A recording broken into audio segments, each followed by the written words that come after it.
Ladies and gentlemen, I am delighted to have all of you join us today for our virtual event, ESG Best Practices of Implementation. I'm Olga Teteruk, a board member at CFA Society Ukraine, and I will be a moderator of today's discussion.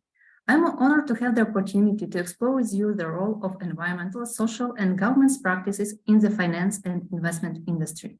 Throughout this panel discussion and Q&A session, we will delve into the world of ESG and uncover the most effective strategies for its implementation. The primary aim of this event is to provide practical guidance on implementing ESG best practices for professionals in the finance and investment industry, as well as representatives from finance and reporting departments. We want to equip you with all the necessary knowledge and tools to effectively integrate ESG principles into your organization. During our discussion, we will explore the experience of service and debt fund providers, highlighting their interactions with clients from different regions. We will also gain a deep understanding of why sustainability and ESG factors are increasingly important and how they impact the organization in the finance and investment industry. Furthermore, our experts will share the latest trends in bank lending and green bond issuance, providing valuable insight into the analysis conducted for lending products. I want you to be active and write your questions in the chat. I'm honored to introduce our speakers. Maryna Rymkina, PhD, Manager, Corporate Governance and ESG Service Lead at Deloitte. Enrico Tessadro, Senior Manager, Sustainable Corporate Solution at Sustainalytics. And Andriy Melnyk, Head of Sustainable Development Programs, Bank Lviv. Once again, a warm welcome to all of you. Let's begin our exploration of ESG best practices. Maryna, my first questions will be delegated to you. Could you please summarize services with examples that Deloitte could provide to clients in debt and equity raises M&A transactions from ESG angle? And from whom do you usually get requests? Thank you, Olga. Good day, colleagues, and I'm happy to see you today. And as usual, as a consultant, I prepare some slides that can help me to more focused on your question and the services and key elements. So I hope you can see my screen, and I will continue. So working in ESG area and with ESG topics more than 10 years, I have seen how develop this area. So ESG can truly be a valuable tool and element that could help companies to develop and to adopt more investments that they would like to have. We work with the clients on all time and help them to identify, first of all, more material ESG topics and determine what is relevant for their investment opportunity. So for the beginning of my short little presentation, I would like to give you some statistics. All statistics show and will be linked with our Deloitte surveys and some research. To begin, I would like to share the results of this year, the latest survey, CXO Sustainability Report, that represent the possibility and ideas how to implement climate change into business risk, business area of the companies. When we asked the companies to rank the issues, most, and you can see on the slides, most says that, and it was 32%, that climate change is one of from the most pressing issues for the next year. And you can see that it's one of the third outlook ranking higher. The importance of climate change is also seen on the next part of my screen, and 75% said of our respondents said that the organization has increased their sustainability investments, near 20s of whom says that they very significantly increased their investment. But I understand that you have a question how it linked with M&A and, for example, additional involvement of investment. So we have another research in this area, how ESG in M&A deal process linked and what we have results.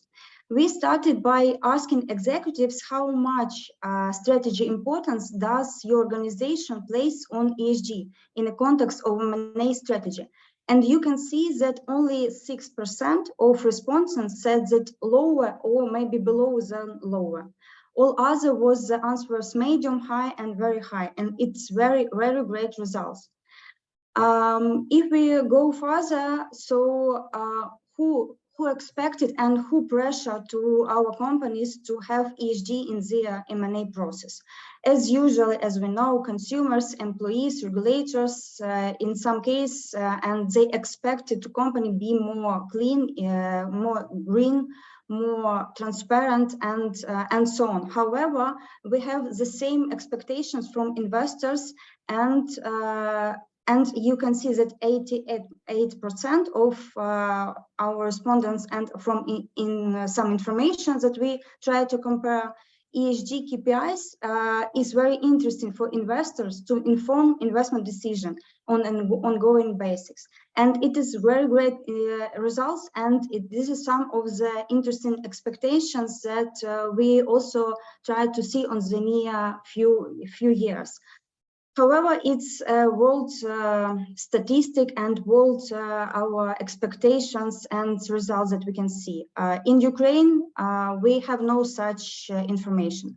We know that near 100 companies regularly disclose their information or try to prepare some information regarding ESG. We know that some companies try to prepare their strategy in line with ESG criteria, principles, and frameworks, and some of them try to issue green instruments. However, it's not so great statistic, and the answers from our CXO will be not so great than from world. Usually in Ukrainian market, for example, we have we get the request from agriculture, IT, finance, metallurgy, or energy sectors, and they ask us to help with some element that can be also, for example, involved into M&A process. And I try to summarize it on the slide on such a way. So we're starting from a strategy and help to develop and try to implement, to help to implement company some of ESG elements to their business model. We could help to improve, for example, non-financial disclosure, internal policies, some government elements. But it also can be, if we are coming back to M&A process, combined into end-to-end solution. And to structure it on the four main elements and four main, maybe let's say, stages. Yes, so M&A strategy, transaction preparation, transaction due deal, and post-transaction.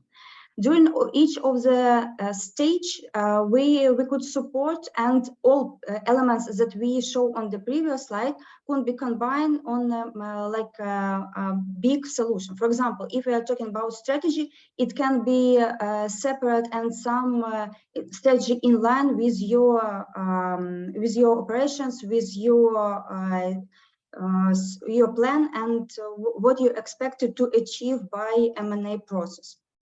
It can be also like a due deal of some element, or maybe help with check with requirements of any of private equity fund or IFI requirements, and something like that. So as was your question, Olga, some we can support, and we receive the request from some separate elements, and sometimes it comes like a big question for the full scale, full support during M&A and during ESG improvement process.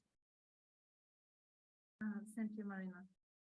Enrico, I will follow the next question to you.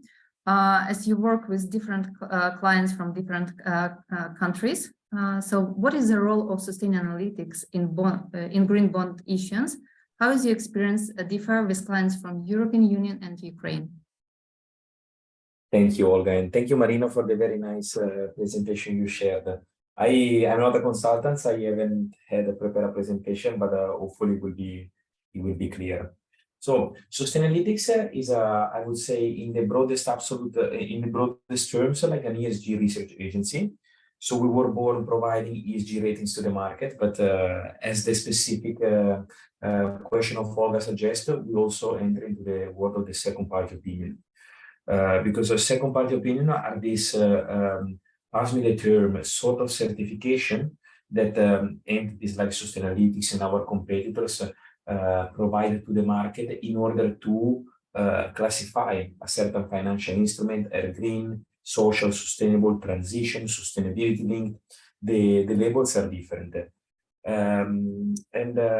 Just like to explain a bit like how it works and who are the players involved, because the issuer, so the company taking the money, either like borrowing a loan or issuing a bond, is like part of the equation. Then there is always the second party opinion providers, which reviews what the framework, usually the company who needs the financing, come up with a framework, so a document, formal document, including all the information which are included in the principles, so the green bond principles, sustainability linked bond principles. We review this framework because we are the expert in sustainability and we know well the international standards. Another standards which can make as a good examples is like the European Union taxonomy or the climate bond initiative verification.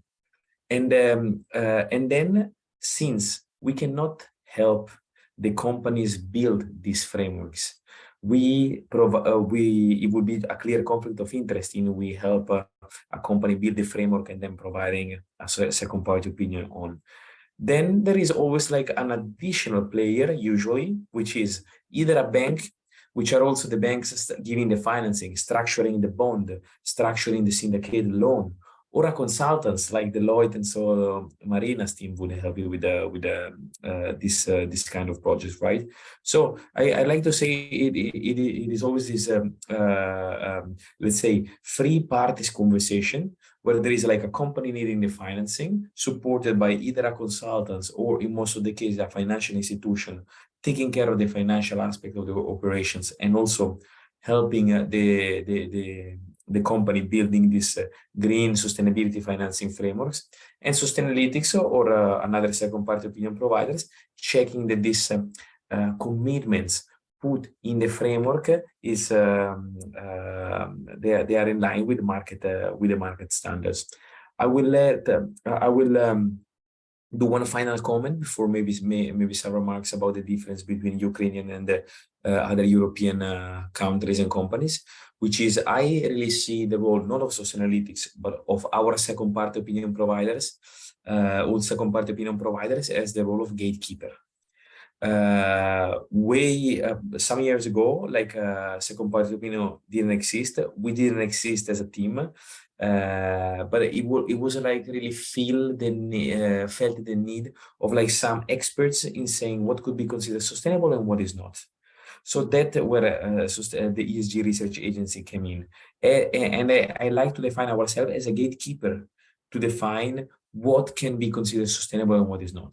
Of course, luckily so, we don't have only this power. I believe the power of like multiple organizations to contribute to such standards, but we sort of like are in the front lines saying what can be considered appropriate for this kind of instrument. Very briefly, to what concerns the difference between like the issuances and the sustainability financing in Ukraine and in other part of the Europe, I would say like the level of maturity. But this is true not only for Ukraine but also for other countries. There were countries which have been and still are at the frontier of sustainable investing, also coming up with innovative solutions, with innovative approaches, with industries which are hard to abate, but where the companies feel encouraged and pushed to work on this kind of instrument. The Nordics have been traditionally very strong. UK, France, Then as a second wave, there was like a bit, Belgium, Germany, Italy, where I come from, and Spain and Greece, Eastern Europe. Ukraine has been let's say, in this second wave. So there is let's say, a bit of less request. It's a less dynamic market. Of course, now you have like a much more important thing to think about. But I'm sure that especially with the reconstruction, and then I will comment a bit about it later, there will come also low-hanging fruit, so opportunities to work on this kind of instrument. Thank you. Thank you, Enrico. Andriy, I will direct the next question to you. Why did Bank Lviv start to look at sustainability and ESG angle for small and medium-sized enterprises lending? And have you implemented the analysis for all your products or just some of them? Thank you. I want to say thanks and happy to be here as a representative of Ukrainian Financial Institute. And obviously, frankly said, I can share with all of you that Bank Lviv not only look on the sustainability from the lending angle, yes. We are on our way on the implementation sustainable strategy in general, and products and services is only one of the main pillar on which we are focused. So among them also we are work on the internal operation, and it was a first step for us because we decided when we started to implement our strategy since 2019 that we must to build our internal competence, our internal experience before we can go forward to our customers and make cooperation on the ESG area with them.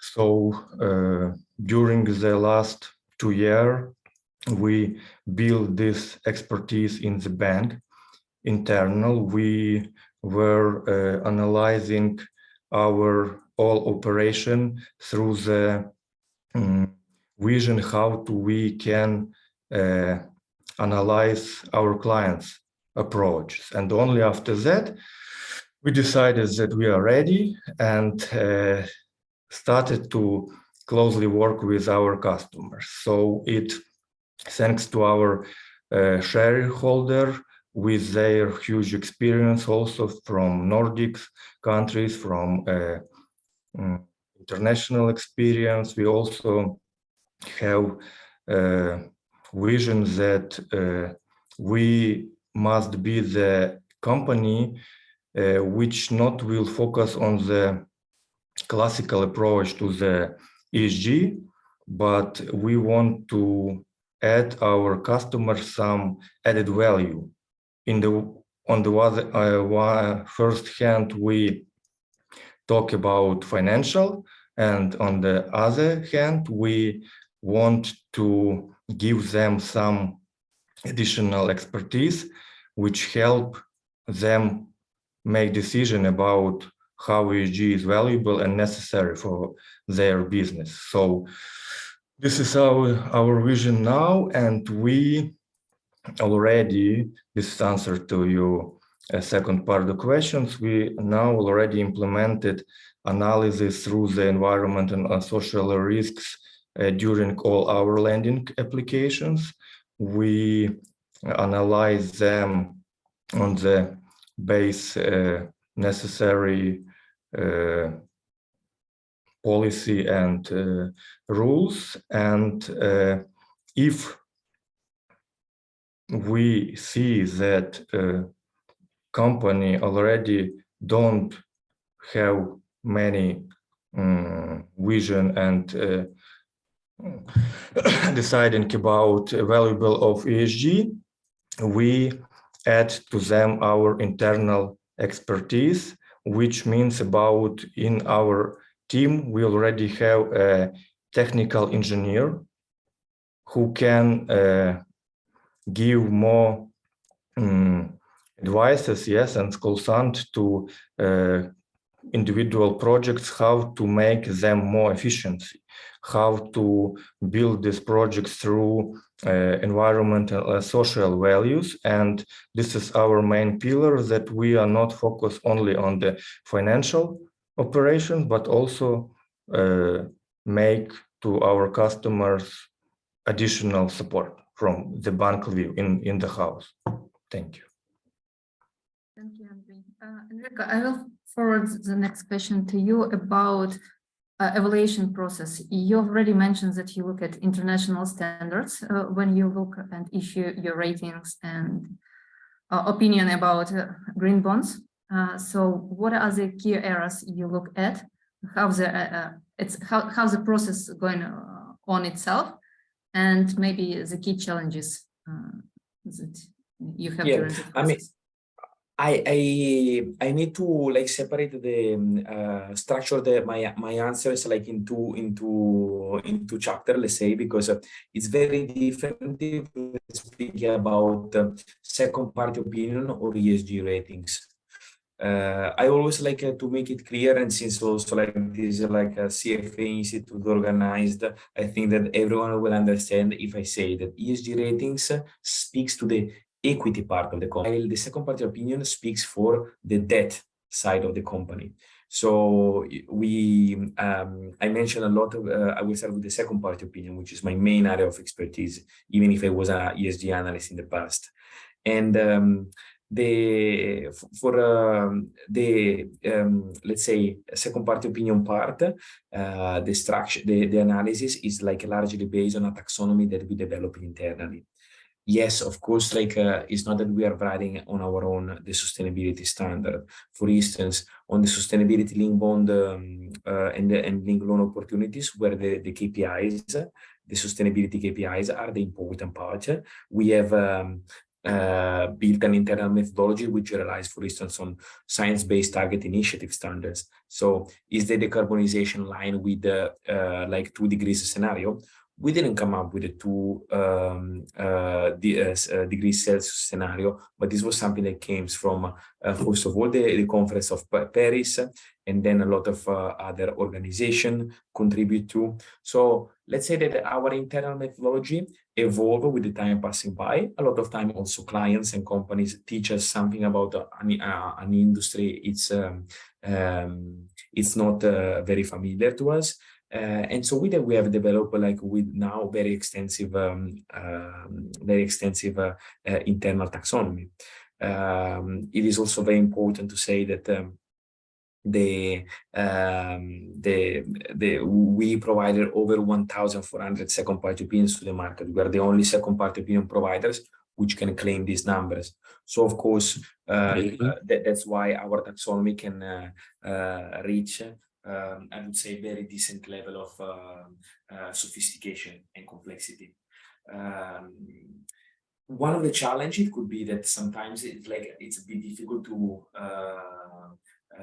contextualize. So if I'm speaking about investing in renewable energy is the same in Ukraine, in Greece, in Latin America, in Canada. But if we're speaking about social use of proceeds categories, that is a bit more difficult because you need to put that into context, and this costs more hours of analysis to us. Let's say that we're speaking about social housing in Ukraine, in Greece, in Latin America, in Canada.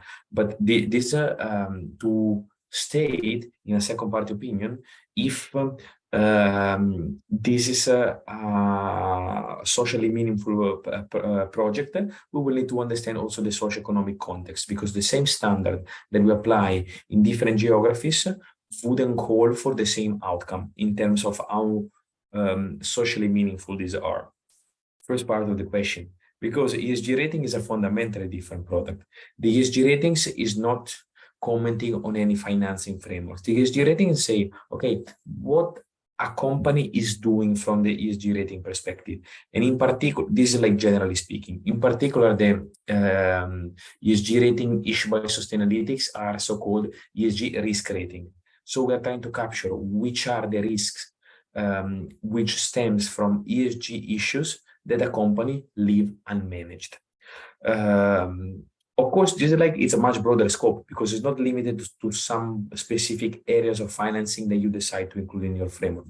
The company is the company. So based on the industry you will be in, you will be subjected to certain ESG risks, and we will measure these kind of risks and especially the management and the management practices, policies, and programs that you have in place to manage that risks. For instance, you're an oil and gas company. There will be some risk in terms of like extraction of like oil, in terms of like managing it, occupational health and safety, like if you need to drill in the middle of the oceans or like build a certain specific infrastructure. There is like hazard on like the use of it because of the carbon emission connected with the use of like the refined products that you would do with oil, right? And then we will check, okay, does the company has a occupational health and safety policies? Do they have a decarbonization strategy? And so on and so forth. It is easy to understand how there is like a much more meat to the fire, so to say, for an ESG ratings, which doesn't speak necessarily to complexity. A lot of sustainability bond and financing are complex, but it's just like the area that you look at for ESG rating, I find it a bit like bigger. What is like a big challenge there? The big challenge is that ESG ratings were born to serve investors and to serve portfolio strategy of investors. So investor looked a certain sort of comparability. And despite that, the comparability is not perfect. And this is something investor still complains about, saying that if they take the Sustainalytics ESG ratings and the one of another competitor, maybe they mismatch a bit. I think that this is in the 99% of the cases, this is not true. In some others, in few cases, it's true. But it's also when you buy an ESG ratings, you buy a certain view of the world. There is like some substance. It's not like finance ratings and credit ratings, which are just like quantitative ratios. There is also a lot of qualitative performance analyzed from the second part of the ESG rating provider. So it is about the kind of conversation and the kind of motivation that are underlying that kind of judgment. So these, I think, are like the main two kind of analyses we do, and the relative challenges. Then I think since we are already going along with the answers, I'll leave the space to question at the end if there is anything more. I guess I just have one follow-up question. Please. When you compare ESG rating and second-party opinion, so does it mean that when we have the second-party opinion and we have two green bond issuance with the same industry, maybe with the same country or with different countries, we can't compare which one is better? We just can say that one is compliance and another is not compliance, or both are compliance with... So on second party opinions, it's very difficult to make a comparison in the sense that it depends really what you are analyzing and etc. And I think that this is like the Sustainalytics second party opinion, they are binary, which means either we think that the project is aligned with the standards and we publish it, or we think it's not, and we tell the client in advance. And these kind of projects do not reach the markets because we don't want to have a negative opinion for our clients, which pays us. There are like some other opinions in the market which speaks about shades of green, so how much green is the product, but we don't think that that is useful in the sense that I mean, if you're a real estate company, or let's say a utilities, and you produce everything is renewable energy, fantastic, it's like you are very green. But if you're a cement producer, of course, producing cement, which is necessary for like the human civilization development as we know today, if you're a cement company, then you cannot achieve like a dark green just because you're a cement company. We believe that there are like some serious green financing, if there are like some decarbonization practices, if there is like certain kind of technology. So we don't want to penalize the cement company or the hard to abate sector. We think that it's important for them to be there. So we don't want just like to say, hey, if you work with us, you will arrive to light green maximum.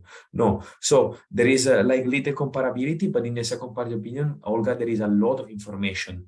An investor knows how to read this information to understand that, yes, this is like a meaningful project to invest in.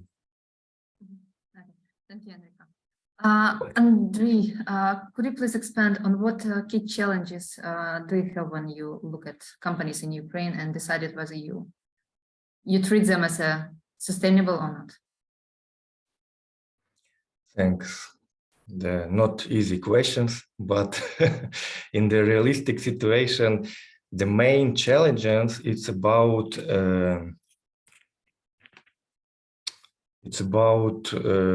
delivery the importance of ESG area to owners of business and build a strong communication between its team and for the correct collect data, because as we a small bank and focus on the small and medium business, we closely work with this type of businesses, and we understand that only small part of them are now ready to disclosure and collect this type of information when they are not interested in them. If we have situation when that this business not have plan to go on some new markets or some new grants program or something, we need to be ready that this type of business fully not ready to go to through the ESG analysis and work of them. But what we do, we already prepared for all segment of business our internal approach in the checklist format. And when our business client advisor going on site to the clients and check all necessary information about for the financial analysis, we also make our ESG analysis. Yes, we look the basic rules and conditions from the social, environmental, and governance side, and after that analyze them and mark them on the social and environmental risk criteria with the low, medium, or high segment. And after that, if we have situation with high segments, we are built some action plan and recommendation from the bank side how we can manage this situation, and we try to make different individual approaches to different sectors of business. We have more deeply analyze, for example, for construction, because we understand which risks and which focus we need to cover, and we have smallest part of questions, for example, for classical trading or something with low segment of environmental and social risk. But now we see that if we ready to spend some time with our clients and clarify them which values it give to them in the future with cooperation from the Bank Lviv or with other stakeholders, they step by step started to collect this data and ready to disclose it with a little more emotion and a little portion of questions why we should do. So this is current situation, but I think, and we see it year to year, even during the war, we can highlight that importance of this type from the business side is in the growth part. Thank you, Andriy. Maryna, again, about challenges, but maybe from a client-based perspective. So what ESG-related challenges, risk, and opportunities do you see for companies who are seeking that funding? And what do they need to do now to get funding in the future? Thank you, Olga. So I like this question very much. While I can speak about it alone hours, I know and I heard a lot of pains from our clients, and and now it's easier to answer after we heard about from Andriy and Enrico their role there and how they see the challenges and the situation. So first of all, the company's first challenge is how to start, from what to start, what to do, where to go, whom I should involve, and so on, so on. So one of our also surveys shows that this question is the biggest pain for the companies. However, the next pain is how to show the relevant information, how not to start greenwashing, for example, but to continue show the relevant information that will be also and can be also audited, for example, in future, or maybe when they show it, and how other stakeholders can rely to this information. Interesting and a challenge that company also faced with, this is how to keep in mind and how to link with expectation of all stakeholders. So not to keep in mind, for example, your investor or only your customers, but to understand where you are now located, what you want to do in the next future, for example, and how you operate it in a full scale. One of the challenges that I can also mention, this is standards and benchmarks. Enrico a little bit mentioned also it. So companies do, it's hard for them to realize they know their peers in business operations. However, when they start to think about ESG, it's hard to understand what is who will be your peer, or maybe it's a bigger story, and you should look for a long list of companies. The next main elements and challenge, and maybe also opportunity for the companies, is how to not focus on one of the elements. So I'm talking about environment, social and governance, but to keep it all in your near your radar, let's say so, and not focus only on those topics that can be more intangible, but also to understand what can indirectly influence to your business operations and potentially to your reputation in future.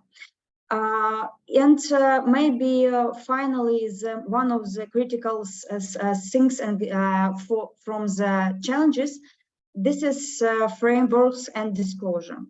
Colleagues already mentioned that we have some standards, some, for example, ratings have their checklist that also link with some standards, but we have some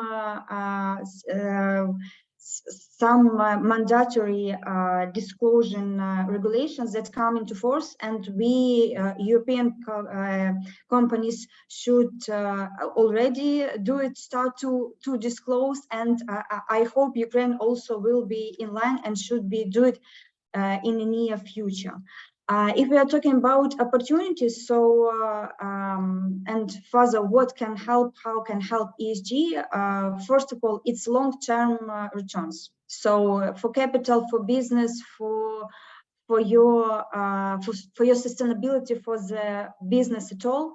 It also protects your organization. It can protect your reputation and give you more possibilities to grow. And also it help you to be more transparent. And first of all, if we are talking about supply chain, yeah. So if company try to be more sustainability, try to focus and show what they're doing, it also help their supply chain to become more transparent and openness. It's in a few words, just to sum up what already was mentioned.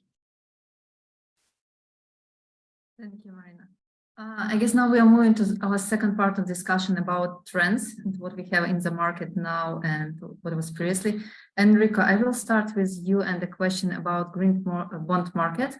How has it been changed over the last 2 years, and what are the key trends now? Okay, so I think that the main, let's say, change has been an increase in sophistication and complexity, which, to my humble opinion, is something that you could see like starting many more years ago, and is like increasingly going on. Before I touch upon the examples of the utilities, when I started this job, and I started this job like 6 years ago, like you could see like the issuers coming to the market being like the one that have like business models more leaning towards sustainable investing. Okay, you're a utility company and you do renewable energy. You are a real estate company and you just invest in the green buildings projects. And green buildings is easy, they just need to have like a certain sort of certification. Then this certification means a lot of things, because you need to have certifications on the energy performance of the building, water consumption, and so on and so forth. But you have a business model, you do buildings, so you just need either to build it green or to renew it green. Now, we are still in what I would define as a sort of like the second, the third wave of issuers approaching to the market, where they have like maybe not this clear-cut business model for sustainability investing. I mentioned cement before, but I can mention a lot of other industry. I don't know, shipping, aviation, nuclear power. There are a lot of like sectors and industry where the green credentials are not so certain. I'll make another example without making a name, because this is like is a deal that I'm still discussing and is still not yet public. But I've been speaking with an Italian company last Friday, and they are an engineering company that they do specific infrastructure for renewable energies and for certain kinds of fossil fuels. So there is just like a conversation that I need to have. We need to understand what they want to do. Our analyst and our technical expert will need to understand the details and the features of the project. So it is a much more intense kind of engagement for us as Sustainalytics, for the companies, and also for the investors, which and let's say the players in the financial world. And this comment brings me to also like the second part of my answer, which is not only on complexity but also increased awareness. Because there is like from a lot of other let's say perspective and from a lot of different group of stakeholders, there is increased awareness. I mean, you are here like doing this sort of let's say panels on ESG, even if you're enrolling in CFA, which is something which was born for like the finance education, because you're interested more in ESG. So in the general public, there is increased awareness, and this is true for Ukraine. In investors, they understand more what is like the advantages of having a green agenda and in identifying portfolio. Governments are making like these steps. I'll make another example which sounds very familiar. The ongoing war within Ukraine has been unraveling the how can I define it, the unreliability of our energy supply, because we were like much more depending on natural gas, and didn't create massive problems to Ukraine in the first place, and also to other European countries. So we need maybe like a more diversified source. But I don't mean like then taking buying fossil fuels from a lot of like different players. We may need more resilient, renewable energy infrastructure powered by renewable energy mainly, which is by definition dispersed and scattered, right? So there is like this growing awareness about the positive effects that green investing in the different sectors can generate, and there is also like an increased complexity, which on one end, from the personal point of view, is a bit of a mess, like to dedicate to this, but it's also exciting because it's really providing solution to what matters to the people. Thank you, Enrico. Maryna, and in terms of Ukraine market, could you please summarize changes in Ukrainian business attitude towards ESG before the full-scale war and now?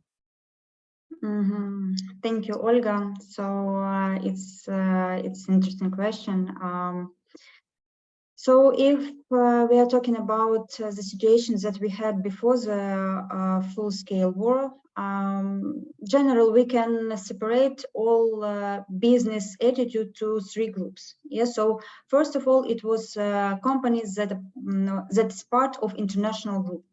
Usually they have their own ESG agenda, strategy or maybe some ESG approach, and they try to implement the same on their place. Second group, it's like a large companies that try to attract investors. So they use it like a tool to make more transparent, interesting, and viable their company. And the third, it was like a responsible business who just from which no one demand to have ESG in the agenda, but they desire to be open and follow the best practices. At the beginning of the full-scale war, the first group was unchanged. Another two, as we can see, as for now, for example, third group, it was significantly decreased. So the trend now is a little bit changed, but we also expect some other trends after the war is finished. First of all, it's green reconstruction. We all hope that we will be in Europe, and European integration and international vibe around the non-financial disclosure will also come to Ukrainian market. And ESG will be mostly on business agenda for all our companies. Also, we understand that these new requirements that I already mentioned, CSRD, CBAM, FRS standards, and all other developments, we understand that they come into force, and the companies that operate in European market, they try to implement and to be in line with relevant standards, frameworks, and requirements. And it would be second group, and now they should be ready to fully implement their ESG principles into their activities.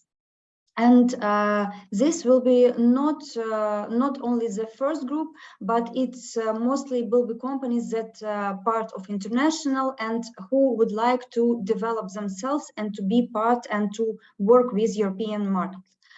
Next part will be, and next trend, this is and we all expected green rebuilding. So reconstruction, we understand that it should be green for future, and most of our business has some damages, and they should be in future and they attract additional capital, and for this they should change their mind and their business attitude and to involve ESG. And the first group, not the first, but the last group, that for sure will be like a separate part. This is someone who would like to come to Ukraine, or maybe who would like to create from the scratch their business. And for sure they will be green. And they will think from the beginning that it should be in line with their business operations. So there will be huge demand on transparent ESG business attitude in future. But as for now, we can see that this situation a little bit stop our development, and now we are trying to make everything happen to think about rebuilding, about green rebuilding. Thank you, Maryna. Andriy, you already mentioned about two parts of Bank Lviv, like one, the development of ESG initiative and strategies for bank itself, and the second one for its lending products. So can you please expand how the lending program changed before the after the full-scale war, and what are the initiatives banking has in ESG? Thank you for the question, Olga. I would like also say thank you to Maryna for her point of view, because we obviously see in the common side that everything after our winner will be greener, more greener than before the war. And indeed, during the full-scale invasion by Russia in Ukraine, we obviously, after the blackouts from autumn and winter, we see a growth of demand by basic products of the green loans sector. I mean energy efficiency products and financial of these projects. So now we have a special lending line with our partners KfW, and propose to our customers specific conditions for implementation of the energy efficiency projects. We have a list of criteria, we have a list of partners, and we understand how we can make it simply for our customer for the implementation. And we do this with a slogan about some energy independence of business, so they do not be involved in such process we are during the next winter and potential blackouts, and we try build their business with our support to be more independent, have opportunity to be more resilient, sustainability, and not be in the condition when without electricity or heating, the business is going to stopping, and people don't have their work, their job, and businesses go to decrease their potential and fully stopped. So we are focused now on this vector and really have a big demand from the customer side, but we are not see to this as typical, and also work closely with our international partners to the social aspect of ESG.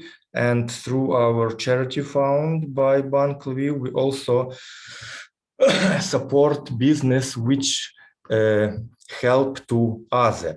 I mean that we have grants program when our customers, or not our customers, every business representative from Western Ukraine, which already go into area where they give help to some relocated people, give the job to these people, food or some shelter. We also support this type of business by grants program, and till 30,000 euros, we also ready to deliver it to them if we see approved social aspect in this situation.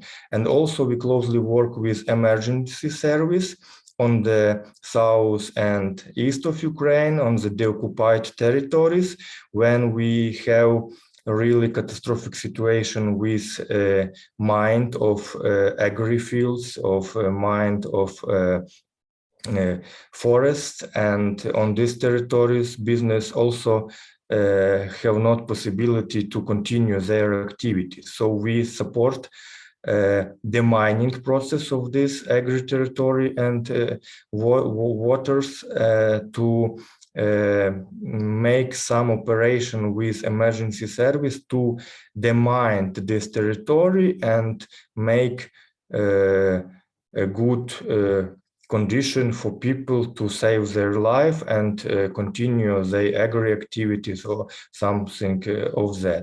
And obviously, we all this process analyze through ESG lens, as we call it in the team, and try to find in every our deal some ESG aspect, because I cannot say that if we are talking with our customer on different topic which not mentioned to the energy efficiency criteria, we also try to look at this through this lens, ecological as we called, and if we see some criteria which meets and responds to our expectation in the governance, in the social or environmental, we also have some additional proposals for them in the some cashback proposals, some grants, additional programs that allow to them make their business more resilience and sustainability. Thank you, Andriy, and thank you for the great initiative from Ben for you. Before I turn on to my questions, we have a question in our chat. So on the social pillar, is respect for human rights included in the evaluation? How the Russia war of aggression affects the practice? And do the human rights violation inside China state effect evaluation of business that deal with China?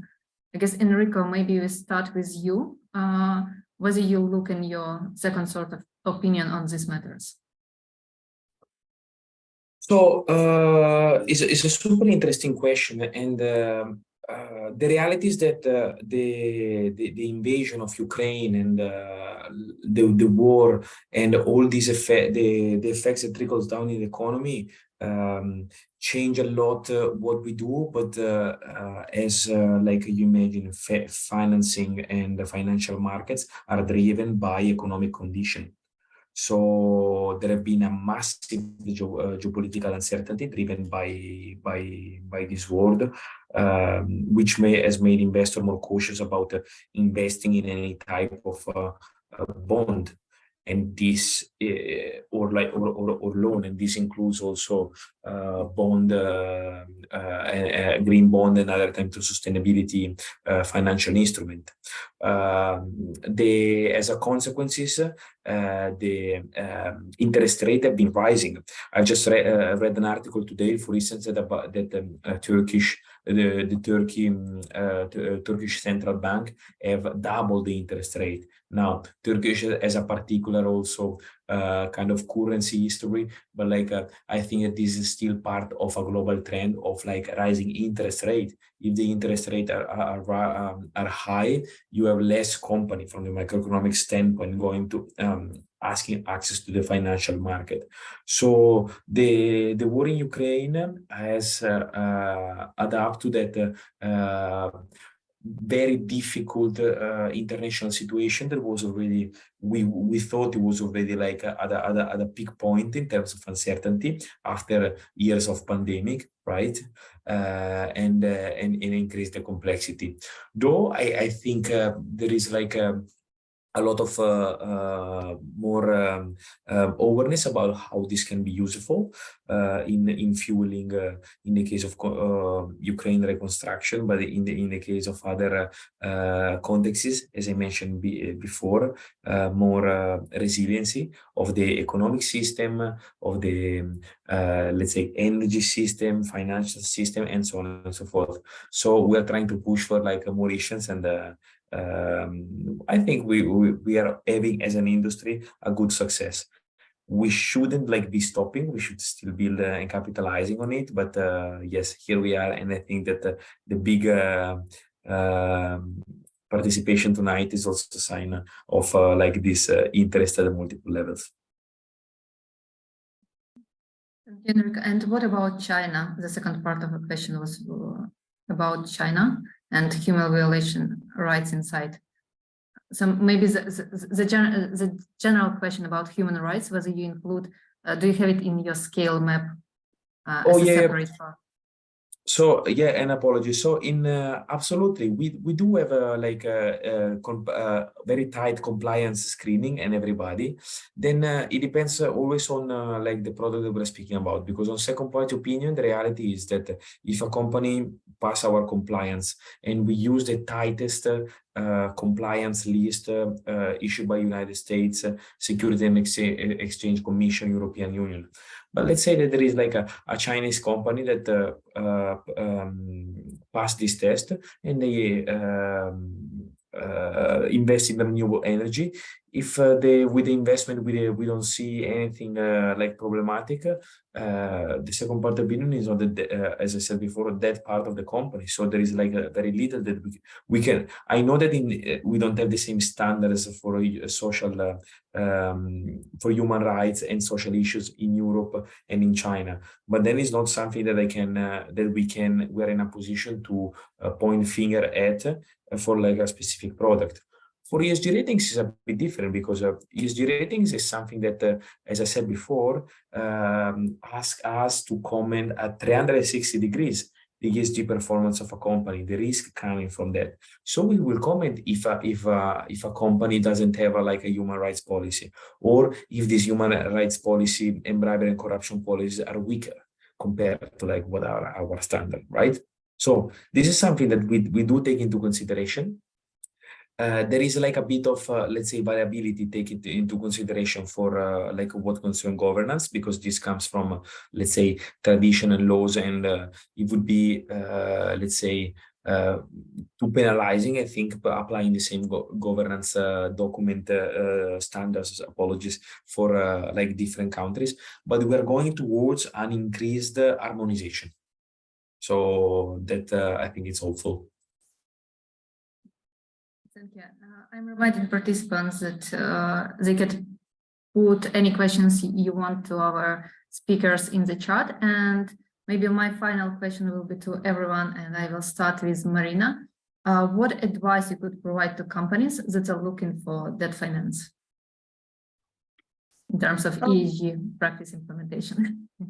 Yeah, thank you. So first of all, if you would like to be maybe quick but concrete, main element, this is not just talk about ESG, but to have it like your own strategy, your own business strategy, and starting from it. Next point, this is to have right people and right mindset in your from your CXO level. If we are coming back to our research from Deloitte, as I mentioned from the beginning. So from this part, if you would like to, for example, give more advice, more to improve awareness of your CXO in Ukraine, or also in Caucasus, for example, I can invite you to Chapter 0 Ukraine and Caucasus, where Deloitte is intellectual partner. This is a great worldwide initiative that is also supported by World Economic Forum, and in Ukraine also supported by EBRD. We help to give more awareness and build capacity on the with CXO participants on climate change, on ESG, and we help you to become more greener and to think about it from the other side. And maybe the last things that if you would like to have ESG not on the paper only, but to have it in place, and you don't know from what to start, looking for advisors, looking for ratings, looking for peers. So understand what others are doing in this stage, and understand and try to understand what how it helps others, and it also will help you in the future to implement this ESG to a business attitude. Thank you. Thank you, Maryna. And Andriy, what would be your advice to get it easier for companies to go through your screening process?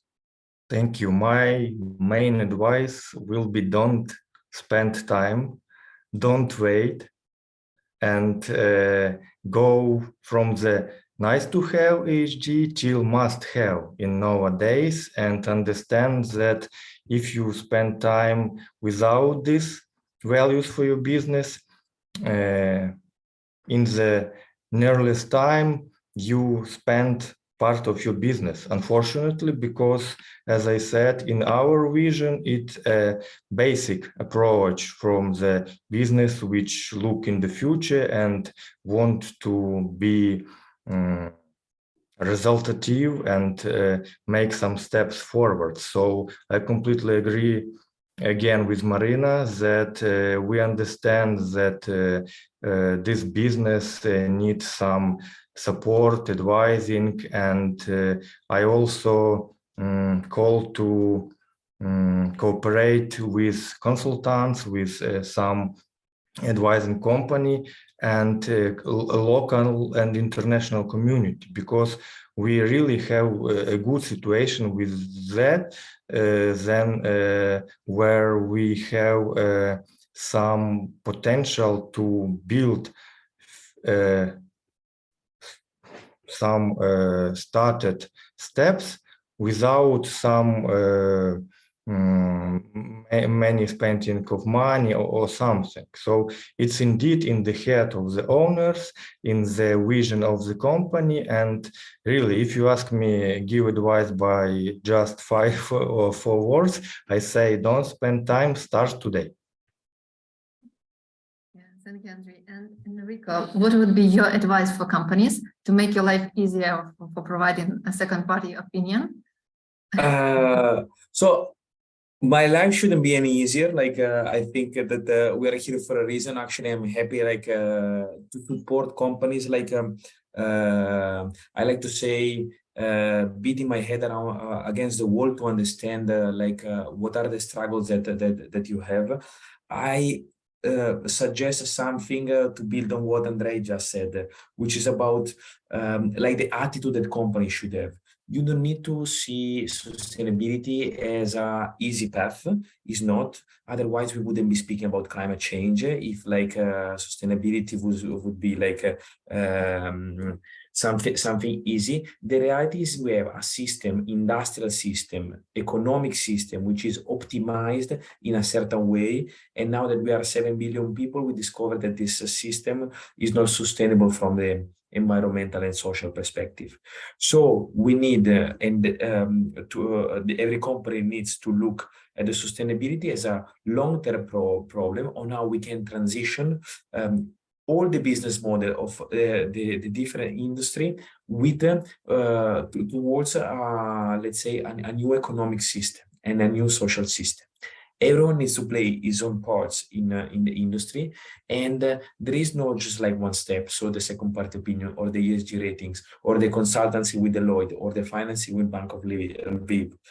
There will be like a lot of steps, and it will be an intergenerational challenge, and it's a long-term goal. But every step adapts to what will be the final solution, which is not a final solution, but it's like a solution composed of like many little chapters. So adopt the long-term mentality, and with this, like we will arrive at a positive, let's say, outcome.